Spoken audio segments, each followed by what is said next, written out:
সবাই কেমন আছো? আশা করি ভালো আছো।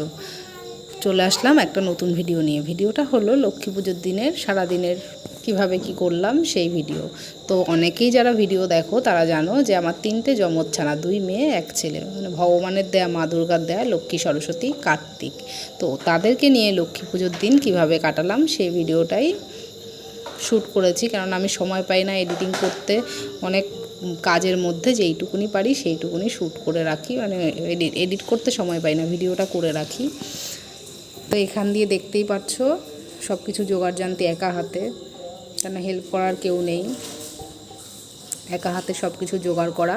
তো আগের দিন বাড়িতে একটা হোমযজ্ঞ ছিল, সেই জন্য কাজটা আরও 3 ডবল চাপ হয়ে গেছে। তা হাজব্যান্ড বাড়ি ছিল বলে অনেক হেল্প হয়েছে, সেও আমার সাথে অনেক হেল্প করে দেয়। বাড়িতে থাকলে যেইটুকুনি বলি এটা করে দাও, নিজের কাছে খারাপ লাগে যে বারবার বলছি আমাকে একটু এটা করে দাও, ওটা করে দাও, কিন্তু কিছু করার নেই।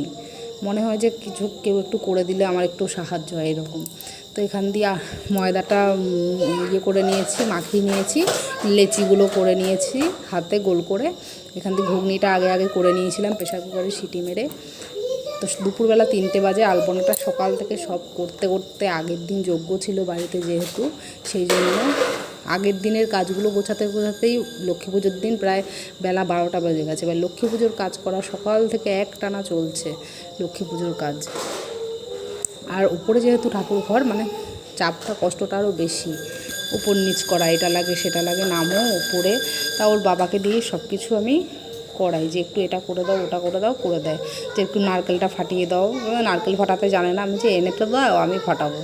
তো মা যেহেতু আগের দিন যজ্ঞ ছিল বলে এসছে, আমি যে তুমি আমাকে নাড়ুটা পাকিয়ে দিয়ে যাও, কারণ আমি সময় পাবো না। আর ইচ্ছেই ছিল, আমি ভেবেছিলাম যে কোনো রকম পুজোটা সেরে দেবো, কিন্তু মা লক্ষ্মীর ইচ্ছে ছিল যে আমার হাতে পুজোটা নেবে। কারণ আমি সারা বছর লক্ষ্মী পুজো দিতে পারি না, ঘট বসাতে পারি না, কারণ আমার লক্ষ্মী, সরস্বতী, কার্তিককে নিয়েই সকাল থেকে রাত চলে যায়। আমি ঠাকুরের পাশে বসবো যে সেই সময় হয় না। সকালে উঠে ওদের পড়ানো, খাওয়ানো, স্নান করানো, স্কুলে পাঠানো, এসে রান্না করা, রান্না সেরে আবার আনতে যাওয়া, এই করেই আমার দিন শেষ হয়ে যায়। আবার ঘুম থেকে একটু বিশ্রাম নিয়ে উঠে সন্ধ্যা দেওয়া, চা করা, ওদের তোলা, এই করে আমার প্রত্যেকটা দিন যায়। পুজোর এই একটা সপ্তাহ আমি একটু মানে স্কুল পড়া, প্রাইভেট বাদে আছি।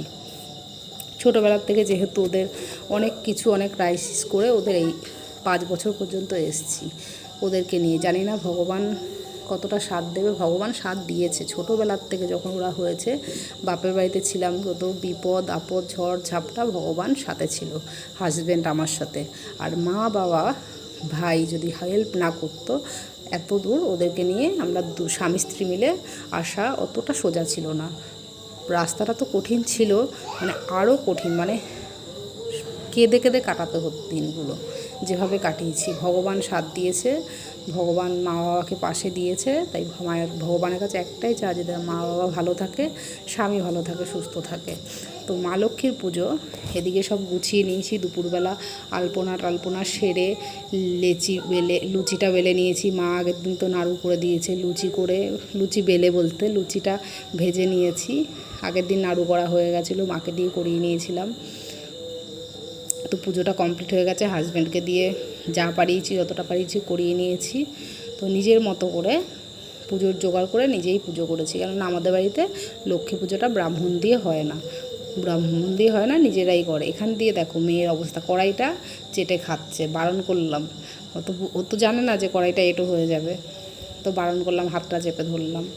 তো আমার পুজোটা সব সেরে জোগাড় করে, ধোয়া মোছা, সকাল থেকে উঠে কড়াই নামানো, ধোয়া, কেটে ঘুগনির মটর সেদ্ধ করা, মটর ভেজানো, সব সেরে ওদের খাওয়ানো। তো ওদের বাবা আবার সাহায্য করেছে অনেক, আমি ঘুমটা পাড়িয়ে দিয়েছে। ঘুম পাড়াতে গেলে ওখানটা আধ ঘন্টা সময় নষ্ট হয়। তো ওদেরকে আবার উপরে নিয়ে আসলাম ঠাকুর প্রণাম করার জন্য। তো আমার পুজোটা সারা হয়ে গেছে, সব কিছু করে একা হাতে। ঠাকুর গোছানো, যে কোনো জিনিস মানে মন থেকে করলে ভগবানও সাথ দেয়। যেমন লক্ষ্মী পুজোটা আমি ভেবেছিলাম আগের দিন বাড়িতে হোমযজ্ঞ ছিল বলে করব না, কিন্তু কি করে যে এনার্জি চলে আসে, মানে কী করে যে এনার্জি চলে এসেছে সেটা ভগবানই জানে।